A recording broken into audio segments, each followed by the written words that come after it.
नमस्ते, सत श्री अकाल, आदाब दोस्तों। मैं आप लोगों के साथ शुभम कुशवाहा आप सभी लोगों का इस YouTube चैनल में बहुत बहुत स्वागत करता हूं। मैं आज आप लोगों को एक बेहद ही सुंदर कहानी सुनाना चाहता हूं। कहानी है एक लड़के की जो एक अच्छे और संपन्न परिवार में अपना जीवन व्यतीत करता था। उसके माता पिता के पास बहुत पैसा था। उसका ग्रेजुएशन कंप्लीट हो चुका था। उसकी उम्र करीब 20 वर्ष थी। उसका नाम राहुल था और उसके जो पिताजी थे, उसने एक दिन अपने पिताजी से बात की कि मैं पढ़ना नहीं चाहता। तो उसके पिताजी बोले, फिर बेटा राहुल, आप क्या करना चाहते हो? राहुल ने उत्तर दिया, पिताजी, मैं तो कोई बिजनेस करना चाहता हूँ। पिताजी ने कहा, कोई बात नहीं, आप बिजनेस करना चाहते हो तो बिजनेस करो। उनके पिताजी ने बिजनेस के लिए राहुल को 2 लाख रुपए दे दिए। राहुल ने एक छोटा सा बिजनेस स्टार्ट किया, लेकिन कुछ दिनों के बाद बिजनेस चलता रहा, लेकिन उसमें राहुल का मन नहीं लगा और एक दिन वह अपने पिताजी के पास जाकर बोला, पिताजी, मेरा इस बिजनेस करने का मन नहीं है, मैं और कुछ करना चाहता हूँ। फिर क्या हुआ? वह पिताजी ने उसे फिर 1 लाख रुपए दिए। फिर उसने 1 लाख रुपए दूसरे धंधे में लगा दिए, यानी दूसरा बिजनेस करने लगा। लेकिन कुछ साल 6 महीने में फिर कहने लगा, मुझे यह बिजनेस नहीं करना है। पिताजी इस बात से बड़े परेशान और चिंतित रहते थे। लेकिन एक बार फिर उन्होंने राहुल के कहने पर राहुल को 50,000 रुपए फिर दिए।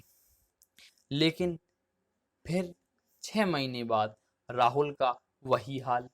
राहुल उस बिजनेस को भी नहीं करना चाहता था।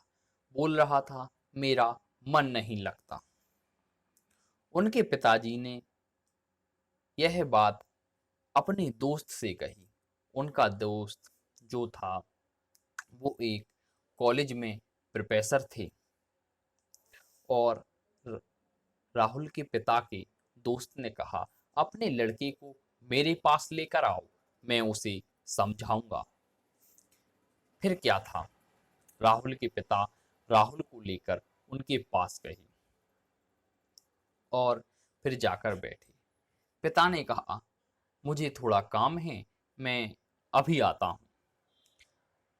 राहुल और प्रोफेसर की बातें होने लगी, हंसी मजाक से गपशप होने लगा। प्रोफेसर साहब बोले, राहुल, क्या आप आम खाते हो? राहुल ने कहा, हाँ, मैं आम खाता हूँ। तो उन्होंने आम एक आम राहुल ने खाया और एक आम प्रोफेसर साहब ने खाया। उस आम से 2 गुठलियां निकली और प्रोफेसर साहब ने कहा, जाओ राहुल, इन गुठलियों को बगीचे में लगाओ और कुछ ही देर बाद इसमें से आम होंगे तो हम लोग बड़े ही मजे और स्वाद के साथ इन आमों को खाएंगे। राहुल उनकी यह बात सुनकर चौंक गया। उसे समझ नहीं आ रहा था कि प्रोफेसर साहब ये क्या कह रहे हैं। फिर क्या था, राहुल पास के ही गार्डन में उन गुठलियों को गड्ढा खोद कर उसमें लगा दी और फिर प्रोफेसर साहब और राहुल आपस में बातें करने लगे। कुछ देर बाद प्रोफेसर साहब बोले, देखो, क्या उसमें आम का पेड़ आ गया है क्या? उसने राहुल देखने गया। राहुल ने कहा, नहीं, अभी नहीं आया। प्रोफेसर साहब बोले, जाओ, उसे दूसरे जगह लगा कर आओ, वो जगह अच्छी नहीं है। राहुल को बड़ा ही गुस्सा आ रहा था, लेकिन प्रोफेसर साहब से वह कुछ नहीं कह पा रहा था और वह दूसरी जगह पर लगा आया। कुछ देर बाद प्रोफेसर साहब फिर बोले, जाओ उन्हें दूसरी जगह लगा कर आओ, वहां अच्छा नहीं है। फिर एक बार फिर प्रोफेसर साहब ने यही कहा, उनको उस जगह से हटाकर दूसरी जगह लगाओ, फिर ही बड़ा वृक्ष होगा और उसमें आम आएंगे। वो जगह अच्छी नहीं है। राहुल को इस बार गुस्सा आया और वह प्रोफेसर साहब से बोला, क्या आपको इतना भी नहीं पता कि आम का वृक्ष लगने में 4 से 5 साल तो लग ही जाते हैं, इतनी जल्दी कैसे होगा।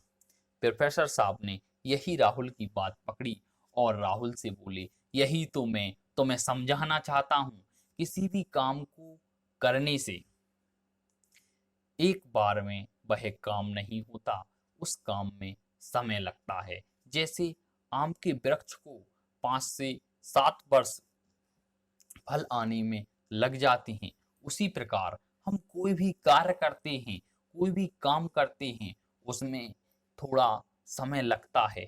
हम सोचें कि हमने आज काम शुरू किया और अगले 1-2 महीने में हमें उसका फल मिलना लगे, ऐसा नहीं होता मेरे बच्चे। मैं तुम्हें यही समझाने की कोशिश कर रहा था। इससे राहुल के दिमाग में यह बात समझ आ गई और उसने अपना पुराना बिजनेस चालू कर दिया और कुछ ही दिनों में उसे अपने व्यापार में बहुत ही तरक्की और उन्नति मिली और निरंतर काम करने से उसकी लगनशीलता भी बढ़ गई। यह छोटी सी कहानी थी। यदि आपको यह कहानी पसंद आई हो तो कृपया इस चैनल को सब्सक्राइब करें और इस वीडियो को लाइक और शेयर करें। आप सभी लोगों का बहुत बहुत धन्यवाद दोस्तों।